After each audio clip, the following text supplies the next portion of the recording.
Hi there, I'm Rafael Rivera. And I'm Nick Snow. And this is POV TV, where we like to talk about TV and pop culture and share our uncensored, sometimes unsolicited, I can't remember what I feel like most of the time it's unsolicited. It's pretty much most of the time unsolicited. But hey, we're here. Opinions on this particular time, American Horror Story. Yes. And now I'm refreshed. I know this is episode 6. And it marks the 100th episode of all of American Horror Story, and it was a little underwhelming. I was expecting like more connection and Easter eggs. You know? Honestly, there could have been, but there was just so much going on with like the time jumps and the location jumps that definitely some things could have slipped by. Now, did I miss something? Maybe I didn't. I didn't watch the intro. Was the intro like a montage of all the intros of all the seasons? I missed that. I didn't pay attention. I was like, I might have been in the kitchen or something. I don't think there was like kind of a quick one like before the show actually started. Like coming up is the 100th episode. Okay. I don't think in the show proper there was Gotcha. anything. I think there's a lot of fan interpretations where they made their own montage of intros. That probably, yeah. So that's probably why I'm getting confused with that. I can see that. So I have to say, this has been quite a roller coaster. There was a lot of ups and downs, and right away we're at 1985. So the Thelma and Louise relationship and newness has worn off with Jingles and Ramirez. Is the best way to describe it. They're more like Laverne and Shirley now, and Laverne is getting restless. She's getting horny. She wants to kill people. Yeah, they are not quite eye to eye at this point, to say the very least. I thought it was interesting. You know, there's a German lady next door in this hotel that they've been living in for a year, and nice. they have Walt Disney T-shirts on, and she's like, you need some peace and quiet. We're going to Disneyland. Why he thought she was from France, I'll never know. But that was actually You one of the thought she was most. from France? That's what he said. He said something about French or France or something. I think he got it wrong. I thought they were German tourists. No, and that's what she was like. We're German, like you idiot. So this is why they hate Americans. You know, he's locked into other things. Oh my God! But he was about to take her out like a tender morsel, and then Jingles was like, bad. Yeah. So, I mean, I guess. Would you report such a thing if that happened? Or are you just like so shook that you're like, was I dreaming that? Like, what's happening? I don't know. Well, I thought for a split second, I thought they were in Hotel Cortez. Now I'm like, no, the place is too grimy. It was still too grimy. Still too dingy. Which is really the real Cortez, which is the Hotel Cecil that it's based out of. It looks that grimy. But I think because of the TV show, it's gotten a lot of notoriety, and I think they have new ownership, and they kind of Margaret Boothed it a little bit, which we'll get into. There. So I think it's hysterical. I'm just trying to figure out what the hell is going on with Jingles' face. He's got like this weird. It looked like a filthy Sanchez. So I was like, what's going on with his mouth? I will say I did see some comments on Twitter that it was a little bit of a shout out to Twisty. Yes. Maybe. Yeah. You mean the way he looked, his appearance? Just like the mouth, because you know how his mouth accentuated. So an outline. I don't know. I was in the gutter. Might be a stretch, but I was in the gutter. What a shock! So the interesting thing is that they go on the road, and I think they're doing a little road trip, and I thought it was pretty funny because we see that Jingles does not like the taste in music with Ramirez. Ramirez is a little bit more hardcore, so they're playing Black Sabbath, and Ramirez goes into a bodega and it's somewhere in LA, and which I think it's funny, and Jingles right away takes it out and he puts in R.O.'s Speedwagon, which is a great song. I think. It was great. Yeah, and I think it kind of mirrored his sentiment, like he's done with this lifestyle, he's burnt out, he wants to leave that past behind, and he just nonchalantly fed him to the the little Chicano outside LA mob. Were they in LA or were they? So it's just like a Spanish speaking part of LA. Well, yeah, LA is it's a very hardcore Mexican in the outer rims and everything. Yeah. But someone I found out online, and I looked online, it actually he was kind of mobbed by a bunch of people and then Yeah, turned in. okay, that's which I what- thought that was very, Yeah, very. I did actually on- look that up on as point, well, because yeah. I was like, is this kind of like what happened with Yeah, him? mhm. Because I was thinking at that point, like, why wouldn't you just kill him right there? Well, I think, I can speak as a fellow Latino, but is that there's a strong sense of community, no matter the level or the stratification and how you fit within class and in income and that kind of thing. But in the neighborhood, people know each other, and there's a strong bond of community. So I like that they picked Ryan Murphy's people really shot how all hands on deck. Yeah. You're working on your car, grab the damn wrench. Right. You know what I'm saying? That's what Grab I'm your saying. broom, and they all collectively took him out. Right. There's a strong sense of community that way in the especially in the Mexican community. For Right. sure. No, I am totally there, and Yeah. I'm just like, if I had a wrench in my hand, I don't know if I would have stopped beating him until he was. Well, just on dead. a sidebar, this is how they can be and how collective they can be in a united front. Just like what happened in Puerto Rico with the governor. But many years ago, there was this person called Selena, and she's still like in sainthood, Yeah. to the Mexicans. And I remember that in the news, the woman that was her manager that had her shot had to keep her away from other prisoners because even the people in the prison were going to take her out. Mhm. That's how passionately they were felt about that whole situation. So that woman would not be safe to walk Yeah. on the streets. Yeah. Why Casey Anthony's still doing it? I have no idea.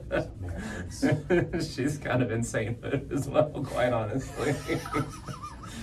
So But tragic yeah. society we live in today. So I have to say, love the commercial boost on the tab with Yes, Mr. Jingle drinking yes. his tab as he's trying to. And the wait. song created such a dichotomy too. It's It's like as he's getting beaten to a bloody pulp. I can't fight this for you Yeah, anymore. it's That like, was- oh god. That was pretty amazing. That was great. So we're in 1985, that happens, and then we flash forward to 1989, and we see Hannah, I keep calling her Hannah Montana now, but Montana basking in the sun on the dock of the Camp Crystal Lake, Camp Redwood. And a photographer stumbles across her, and she does what she does best and starts to fondle his fanny pack. Yes, Well, let's fanny take pack pictures. foreplay. I did Fanny not know pack that was a foreplay. thing. Rub your fanny packs.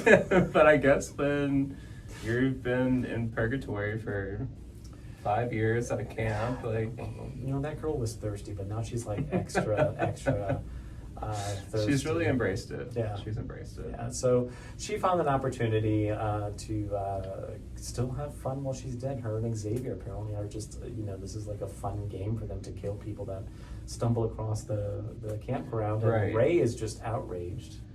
Which I found interesting because we found out that he was probably the most corrupt of all them when they were alive. Of his backstory. I mean, Ray's backstory? yeah, how he thought that he killed the frat boy, and so then he made him look like he drove off the cliff, but then the frat boy woke up and he could have saved him, but then he just let him drive off the cliff. I don't remember that story. I wasn't paying attention on that piece. Oh my gosh. Guys, what am I working with here? I don't know. This Was is this like bad. episode 2? No, this was like It might have when been. Chet's got the spike through him. And then Ray's like, oh, I need to yes. confess something. And you're not Okay. listening, so I can confess to you. And Chet's And like, I by the wasn't way, I heard listening everything. either. I was like, I Mhm. didn't. When that whole pit and the spike things, I remember at one point Xavier went in there. I clocked out. I'm like, okay, this is retarded. I mean, this is just not right. This is Well, it was too Scooby Doo-ish still at that time. anyway, I thought that was kind of interesting because So Ray he was confessed. one of the most corrupt when they were So- alive. And now he's like, don't kill people. Like, sir, you killed someone.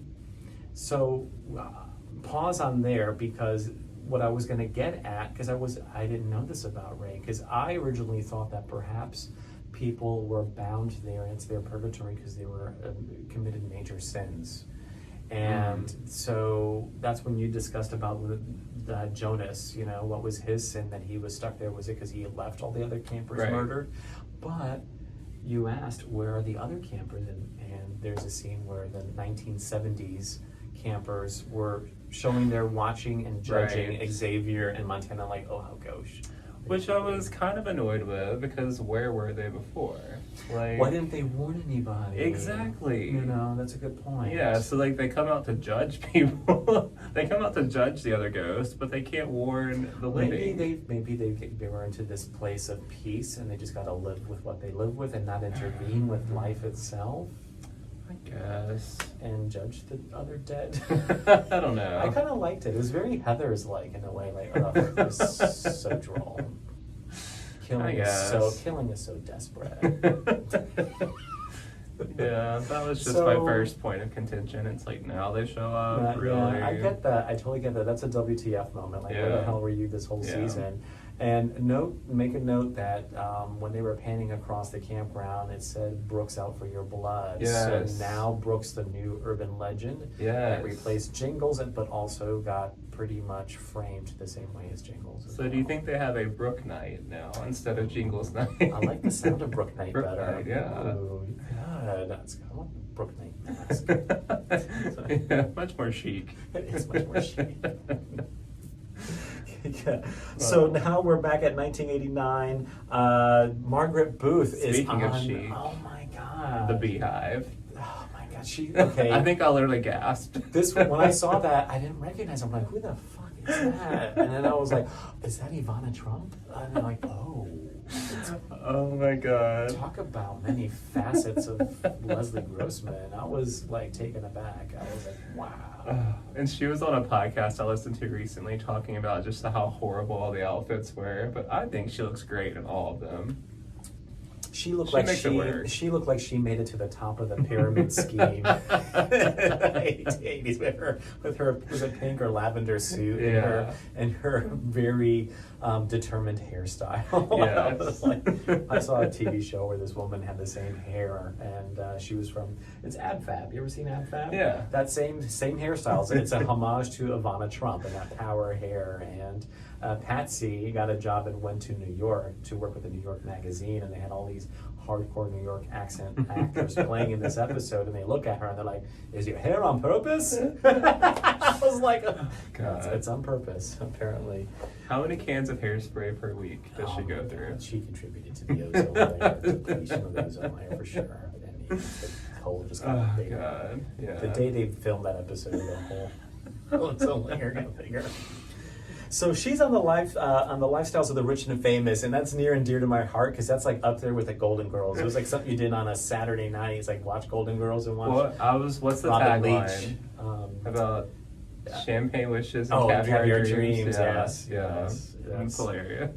That was it. And speaking of champagne and caviar, just when we thought he was dead, Matthew Morrison is in the picture. Yeah, honestly, and we were talking about this before, I'd kind of forgotten about him because he died. How can Like, you forget about Mr. D? We were all waiting to get a glimpse of the Mr. D. He was bragging and shit. because we thought It's she'd like, killed him like 2 or 3 episodes before.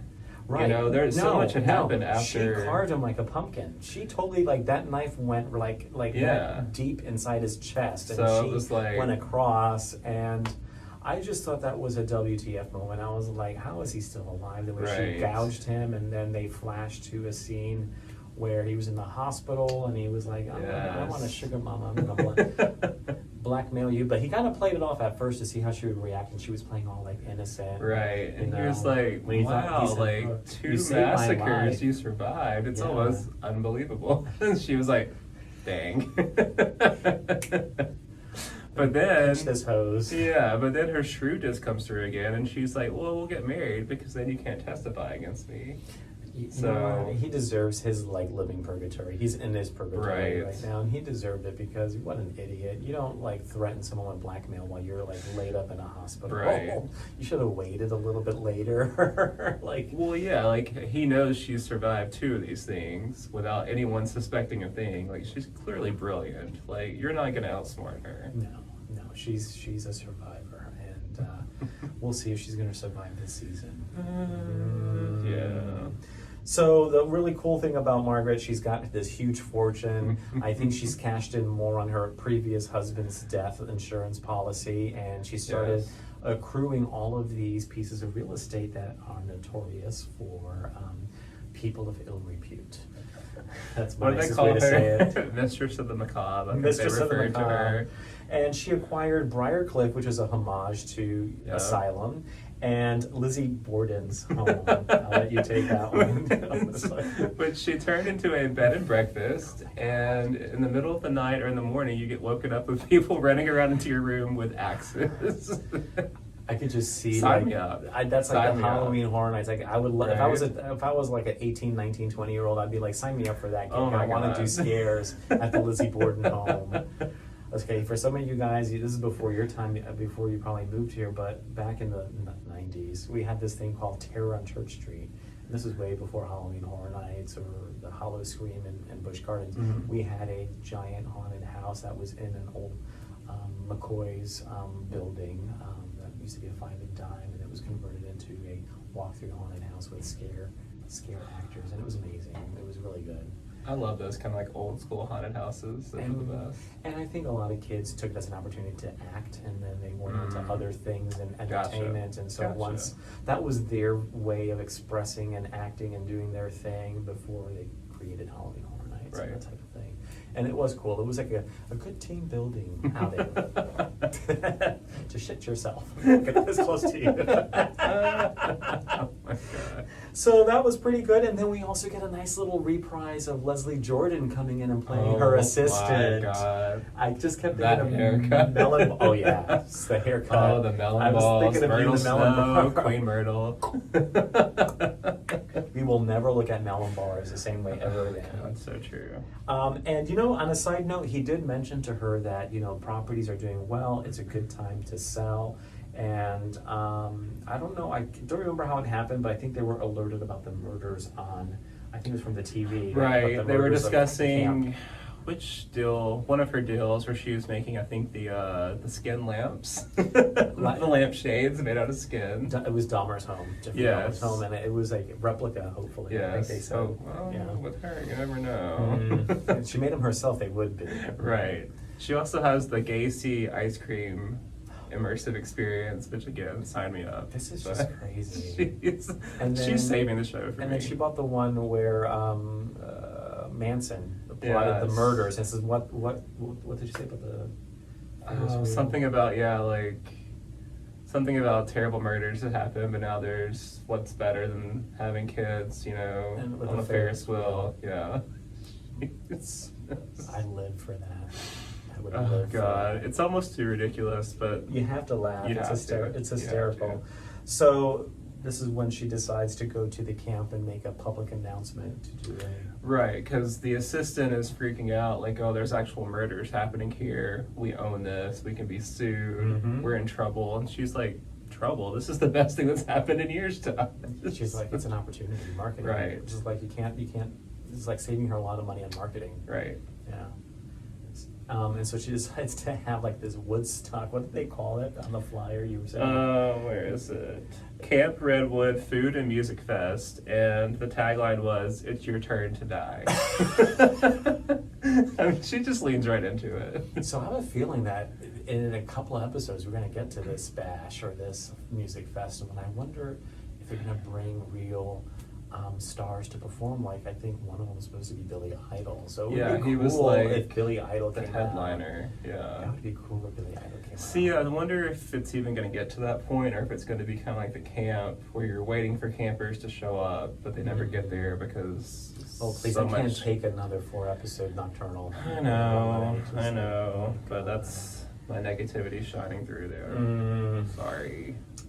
So in 1989, it's fast forward again, and in the same timeline, I believe, in 1989, and we get a vision of we get a jump with Jingles in Alaska, and he's working at a Blockbuster's, and he's married to a prostitute. They're reformed prostitutes. Right. So They both had some sins to kind of put away and overcome, and it seemed like a little happy family. Looked like they were doing well. they got little baby Jingles. So I'm not sure if you can support a family off of Blockbuster income.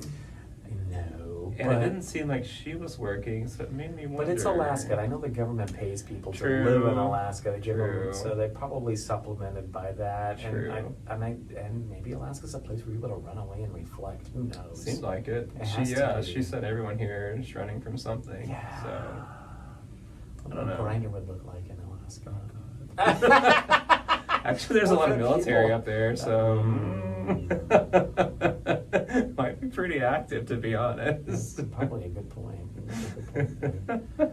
So I think it's hysterical that he's still in this like reformative state mode, Right. and he's like, one of his customers come up to him and is upset because she like got all these slasher movies and they were replaced by like Tootsie. Right. She's like, Mystic there was Pizza. there was not a single kill in any of these. They're happy, good feeling movies. Right. So I think that was pretty funny, and that's when he came up with the tagline, "Be kind, Yes. rewind." I think that's cool. I So think it's like all these years we had jingles to thank for that. Gets the credits. Who knew? Who for knew? that first meme. That was like the Yes. 90s meme. Be kind, rewind. We're like, okay, yay. They still didn't rewind. It still didn't matter. Yeah. I don't know. And I don't think they even charge people. I never got charged for it because I remember that was like a thing. Like you get charged if you. I think it. rewind Yeah, just a threat. Yeah. Empty threat. So fast forward, and we go back to jail, and we get man. Ramirez talking to this girlfriend, which I have no idea where she came from. Who is this girl? This thirsty girl that he's talking to? Yeah. When did he have time to find her? I have no idea. I have no idea what that. Well, I like was how all she about. sits down. He's like, excuse me, cleavage check, and she's Yes. like, oh yeah, Yeah, like a piece of meat. Right. He was like the Fonz in jail. Like, She's out. like, oh yeah, sorry, how could I forget? sorry, I thought she was gonna do like one of the like a little, Right? I mean, But that was interesting. It was like, yeah, she was like a trained puppy. right? She knew. She was like, oh. She knew her place.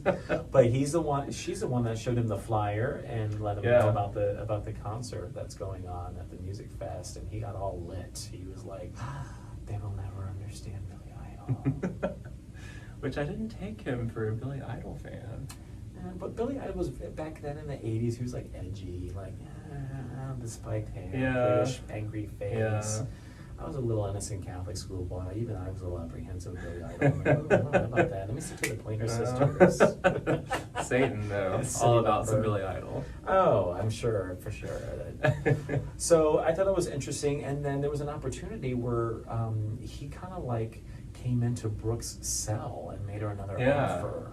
He pursued her quite a few times, and There has to be a reason why. There's something about Brooke. There's something. right, because he even says like, "Master sees promise in you," and I think at one point he's kind of even questioning what Satan might see in her.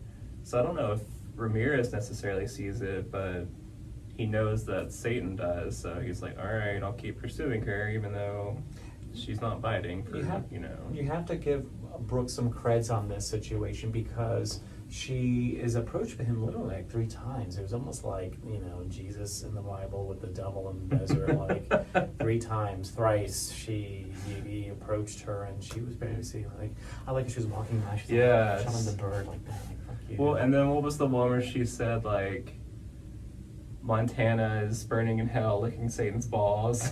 He was like, she should be so lucky. I forgot about Oh my that. god. I'm sure she likes that. Montana Yeah. getting teabagged by Satan. She would be all for that, to I'm be sure honest. she would be. I'm sure she would be. But you think about it. Someone brought this up on social media. How vain is Xavier in Montana that they get no notoriety.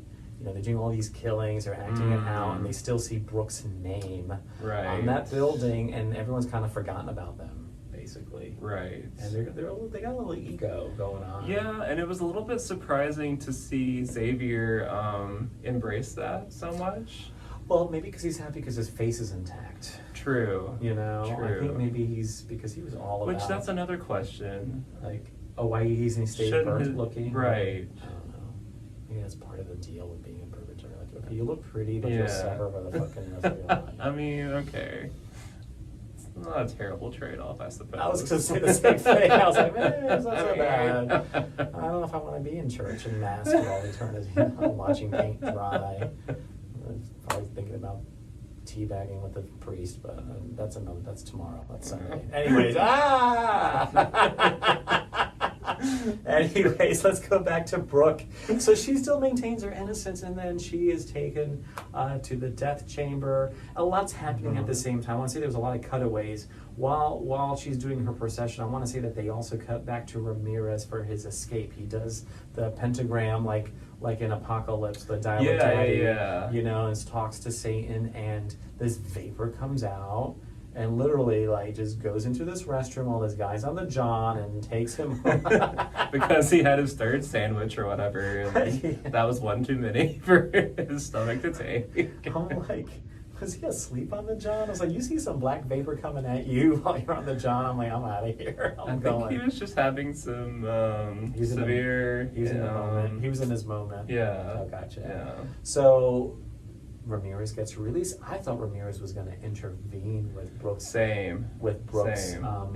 Sentencing. Yeah, I thought he was just going to like start slaughtering everybody. No, he had his own agenda. We knew what his agenda was, which we don't know how it happened, but he went from wherever he was in LA to like Alaska and left the body of evidence literally all over Jingle's apartment. He massacred. Yeah, so do you think he did that, or do you think he possessed someone, or got Satan to possess someone, however that works? You're probably right. You know, I just thought that was crazy but there was a note attached. Yeah, when it's Satan will get his vengeance or something with the baby. Yeah, I don't know, this whole like Satan cult thing. It could have been a minion from the Church of Satan too. For sure. It was probably sent, or he sent one of his minions. Just like he got a minion to show her tits and bring her a fly her in jail. So you're probably right. Frank got one of his minions to do his dirty work.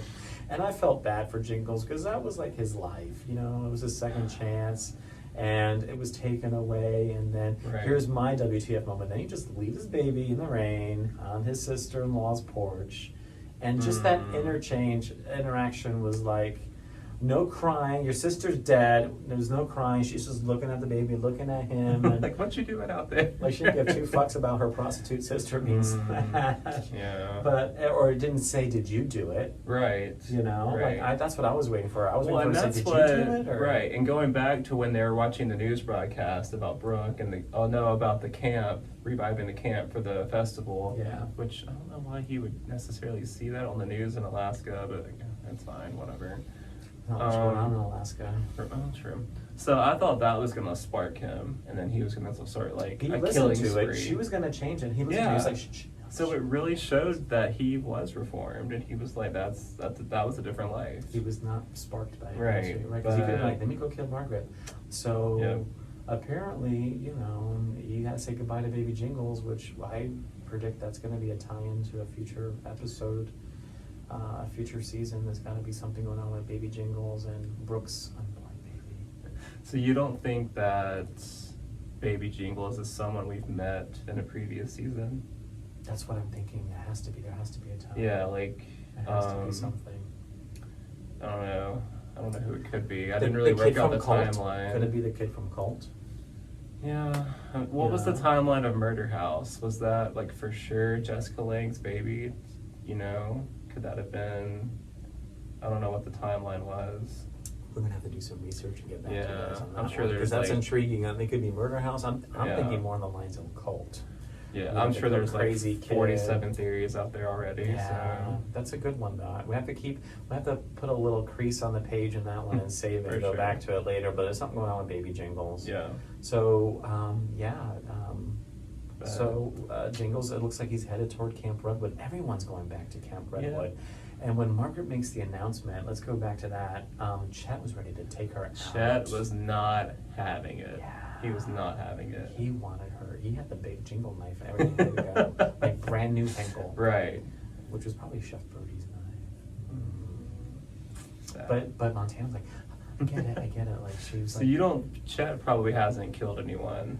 No. I think he's... Well, we don't know. I mean, he's there for a reason, so I don't know. See, that's the thing. I don't know. Did you have to commit murder to be stuck in that purgatory, or just be dead, just wind up getting killed to be stuck there anyways? Like what happened to all the victims in hotel? Because I don't think Xavier was necessarily a bad person. Well, he wasn't. He did feel guilty about leading everyone to the camp. Probably. So maybe that was his kind of... I don't know, but I wouldn't take him... He was just trying to get his acting career off the ground. It doesn't have to be murder. It could be any of the Right. deadly sins, right? Which is the Right. model that that happened in Hotel Cortez. But Mr. March had this little sanctuary with Right. all the 7 deadly sins, or 9 or 10. I don't know. I probably Well, violated most of Margaret them. called Chet out for being gay, so she would have said that was one of the deadly sins for Yes, sure. according so to Margaret. maybe that's why he's there. Oh my God. Yeah. Sinners, I just said. Must be cleaned. That's kind of like, you notice that there's a lot of religious zealots in this, all of the genre of a Yeah. parent story, because you had the sister from Asylum. I don't remember who was in Murder House. I don't know who was a religious zealot in Murder House, but I felt like the real estate agent was very judgy, but I don't know if Okay. it was like in a religious way. Maybe just like in a snooty way. Okay, in Asylum, it was the sister, that was Jessica Lange, that wound up being a reformed lounge singer, and then I remember in Coven, it was Patti LuPone's character that lived in the neighborhood next door. So there was always some kind of like overzealous Right. religious fanatic that just was on the polar opposite of the crazy murderers, you know, that they were on that same, brought them on that same scale. Yeah. So it's interesting that we get to see that side of people, but it seems like Ryan Murphy likes to position people in Right. Throw in his, like in his anthologies, Yeah. yeah, and they become antagonists, I guess, you know, and it's, you love to hate them. I do. True. No, he makes it very easy. Mhm, makes it very easy. So I guess that's. Oh wait, no, we forgot the finale. So yeah, after Yeah, Brooke is Brooke. getting escorted, I thought she hit the head with the glass, but she spit on it. I guess. Yeah. And she's like, "I know you're there watching me, Margaret." Mhm. So she was pretty much like, "Fuck you." Love that. Margaret wanted to bring the guillotine out. She's such a Of course she did. bitch. She's like, "Oh, that was so boring." So boring. I wanted to see her head roll. Bring back the guillotine. I'm like, oh my God. Hey girl, you might be getting it She soon. might get Careful. A messy guillotine too. I think she's gonna go down kind of like Murder in the Orient Express. Everyone's picking up a weapon, Right? And all taking Yeah. turns stabbing Yeah. her, like Julius Caesar. They're all gonna take turns stabbing her. I think that's what's gonna happen. I predict that's my Yeah. prediction. But so the injections start, and you get this hooded creature, and I was like, oh wow, you know, here I thought, just like our friends in the podcast I watched, they were like, Brooke is like, she's been lip syncing for her life the entire season. She gets away from death like 5 times, and here she is. And I thought she was the heroine, the Lana Winters of this season. Yeah. And lo and behold, after everyone leaves, and she comes back to life. And it's Nurse Which I'm not Kiki. even sure if she wanted to at this point. I think she almost seemed resigned to like, okay, whatever. I think anyone would be at Yeah. that point. So I'm wondering how she's gonna feel, especially seeing that it was faux Nurse Rita who. She's repenting. Yeah, we'll see. She wants to make amends and make things right. So she, with that whole last episode with her struggle and her daddy's DNA with being a crazy murderer, I like to see that she did a 180. Yeah. So do you think we're gonna get kind of a snapshot of her past 5 years, or does it just kind of assume that she's fallen off the evil for now? She's trying to do good. I don't know. There's just so much left. There's so lot much going left. on, and I hope they don't. I just hope they don't go through this like 4 episodes in one night type of thing. I think the next episode is everyone still moving Right, toward yeah. the campground. I think it's yeah. like- So this one was quite honestly a mess. Let's be real. I think the next one's gonna be a little bit of a mess It's all over the too. place. But then yeah, the final 3-4 episodes, however many, Mhm. will be concentrated on the camp, Mhm. and we'll see if anyone comes out of there alive or not. But So if you haven't noticed, our friend Kevin hasn't been here for the past 2 episodes, and he expressed a lot of disdain on this episode. He I'm thinks- afraid what he would say, honestly, so we kind of had to hold him out of this one. Censored. Like, he might have thrown the camera through a window or He something. Probably like, have knocked over this camera. yeah, taken flip down the green table, screen. Teresa Giudice style. Yeah, like, I think he was very disappointed. Yeah. And I can understand why, because there was all this wonderful buildup of characters, and all of a sudden everything just got thrown at Yeah. once. Too much happening so quickly.